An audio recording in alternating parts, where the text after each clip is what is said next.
آپ سبھی کا استقبال ہے ہمارے یوٹیوب چینل سیکھنا سکھانا میں۔ تو کیسے ہیں دوستو آپ لوگ؟ امید کرتا ہوں سب ٹھیک ہوں گے۔ کافی لمبے سمے کے بعد پھر سے آپ کی خدمت میں حاضر ہو رہا ہوں۔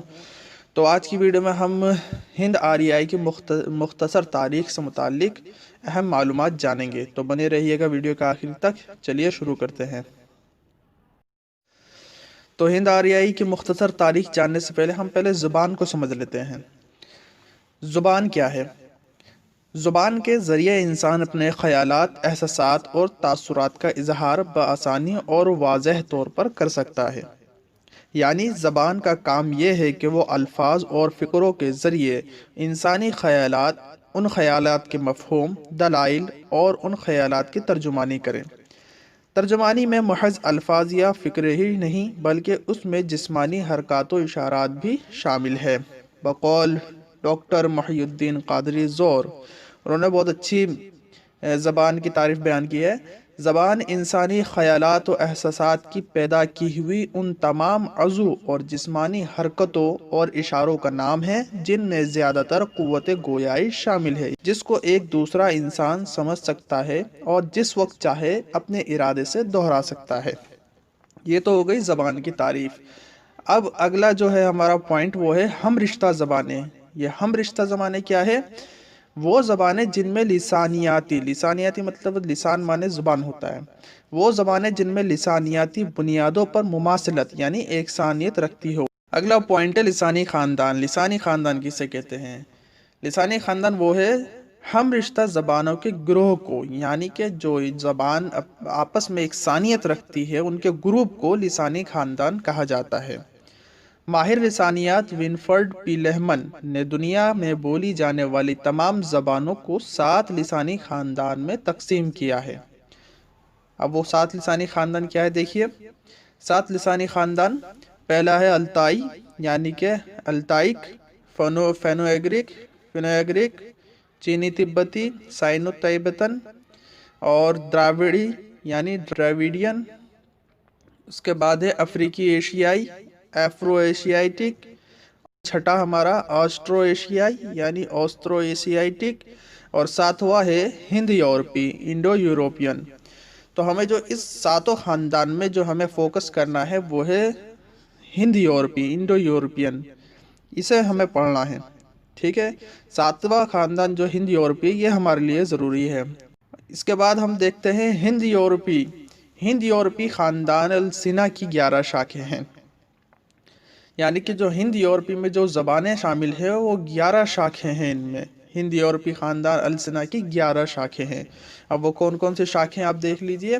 پہلا ہے کیلٹک، دوسرا ہے لاطینی، تیسرا ہے یونانی، چوتھا ہے جرمینک، پانچواں ہے البانیائی، چھٹا ہے بالٹک، ساتواں ہے سلاوی، آٹھواں ہے ہتائی یا اناتولین، اور نواں ہے آرمینیائی، 10واں ہے ہند ایرانی، اور اس سے بنا ہے ہند آریائی، اور جو 11ویں شاخ ہے وہ ہے تخاری۔ تو ہمیں جو پڑھنا ہے وہ پڑھنا ہے ہمیں ہند ایرانی، جس سے بنا ہے ہند آریائی۔ تو یہ ہمارا یہاں سے اب شروع ہوتا ہے ہند آریائی کی مختصر تاریخ۔ تو ہمارا یہ مقصد بتانے کا یہ تھا کہ آپ سمجھ لیں کہ ہند آریائی کہاں سے، کیسے اور کس خاندان میں شامل ہے۔ تو ہمارا جو پوائنٹ ہے وہ ہے ہند آریائی کی مختصر تاریخ۔ تو چلیے اب اسے شروع کرتے ہیں۔ ہندوستان میں ہند آریائی کے ارتقاء کی داستان اس وقت تک مکمل نہیں ہو سکتی جب تک کہ آریوں کے ابتدائی وطن، مختلف خطے اور زمین پر ان کے داخلے، دوسری نسلوں اور قوموں سے ان کے تعلقات کی نوعیت اور ان کے سیر و سفر کی زمانی و مکانی صورتحال کا صحیح علم نہ ہو جائے۔ تو ہم سب سے پہلے جو ہے تھوڑی سی مختصر سی جو ہے آریہ کی تاریخ آپ کو بتائیں گے تاکہ آپ کے لیے اور آسانی ہو جائے۔ تو آریائی وسطی ایشیا سے سفر کرتے ہوئے ایشیا کوچک جو کہ موجودہ ترکی میں ہے پہنچے۔ ایشیا کوچک پہنچے، وہاں پھر وہ عراق سے ہوتے ہوئے 2500 قبل مسیح ایران پہنچے اور 1000 سال تک وہیں آباد رہے۔ وہاں پر ان کی زبان ہند یورپی نے جو ارتقائی شکل اختیار کی اسے ہند ایرانی کا نام دیا۔ یعنی چلے تو وہ سفر کرتے ہوئے ایشیائے کوچک اور پھر عراق سے ہوتے ہوئے وہ 2500 قبل مسیح جو ہے ایران پہنچے اور 1000 سال تک وہی ایران میں آباد رہے۔ ایران سے جو آریائی ہند یورپی نے جو ارتقائی جو ہند یورپی زبان بولتے تھے ان کی زبان جو تھی ہند یورپی تھی، جو اس نے وہاں پر ایران پر جو ارتقائی شکل اختیار کی اسے ہند ایرانی کا نام دیا۔ اب آگے چلتے ہیں کہ وہ ہندوستان میں کیسے داخل ہوئے۔ ایران سے کچھ آریائی جتھوں کی شکل میں، سارے کے سارے ایران سے نہیں آئے ایک ساتھ، جتھوں کی شکل میں گروپ بنا کر کے ایران سے کچھ آریائی جتھوں کی شکل میں افغانستان سے ہوتے ہوئے شمالی مغربی ہندوستان کی طرف سے داخل ہوئے جسے پنجاب کہا جاتا ہے۔ یعنی کہ وہ شمالی مغربی ہندوستان کی طرف سے داخل ہوئے جسے پنجاب کہتا ہے، وہ پنجاب کے علاقے سے داخل ہوئے۔ تو آریاؤں کا جو ہندوستان میں داخلہ ہوا وہ 1500 قبل مسیح میں ہوا۔ ان کی یہ تاریخ ہے، 1500 قبل مسیح میں ہندوستان میں آریاؤں کا داخلہ ہوا۔ ہندوستان میں آریوں کے داخلے کی تاریخ 1500 قبل مسیح مقرر کی جا سکتی ہے۔ مسعود حسین خان۔ ہندوستان میں آریوں کے داخل ہونے سے پہلے دراوڑ قوم آباد تھی اور آسٹرک، یعنی کہ یہ دونوں قوم مل کر یہاں پر ہندوستان میں پہلے سے موجود تھی آریا سے پہلے۔ آریاؤں نے ہندوستان کے قدیم باشندوں کو شکست دی اور اپنا قبضہ جما لیا۔ اس کے بعد دراوڑ قوم اور آسٹرک قوم جو تھی، یہاں پہ نام منشن کرنا بھول گیا، آسٹرک قوم، یہ دونوں جو قوم تھی جنوبی ہند کی طرف چلی گئی اور آریا قوم کے لوگ دیکھتے ہی دیکھتے شمالی ہندوستان میں پھیلتے چلے گئے۔ جو آریہ ہندوستان میں داخل ہوئے وہ اپنے ساتھ ہند ایرانی زبان لے کر آئے تھے۔ جو ہندوستان میں ان کی ہند آریائی زبان نے ارتقائی شکل اختیار کی اسے ہند آریائی کا نام دیا گیا۔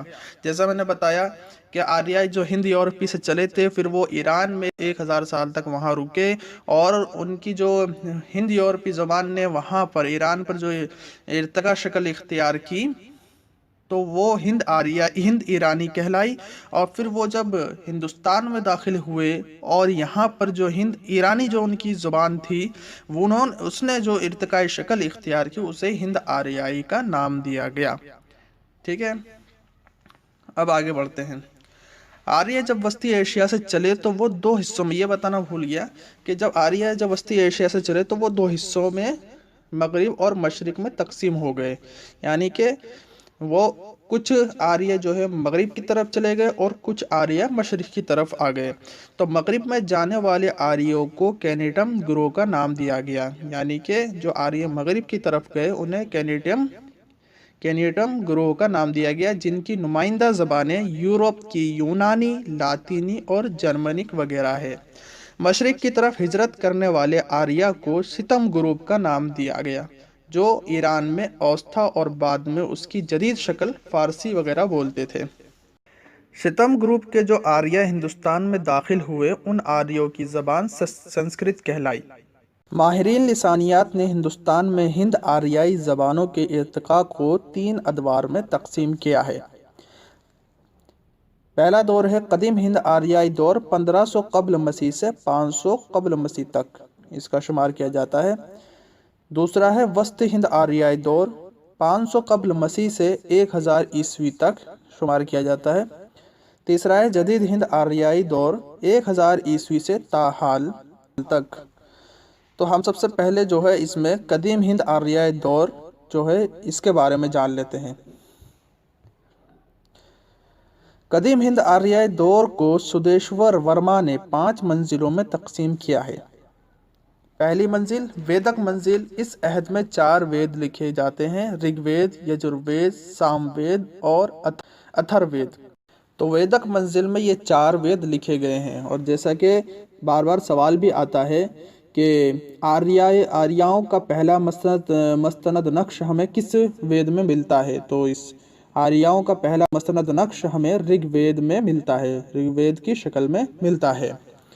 دوسری منزل جو ہے وہ ہے عہد پاننی کی منزل۔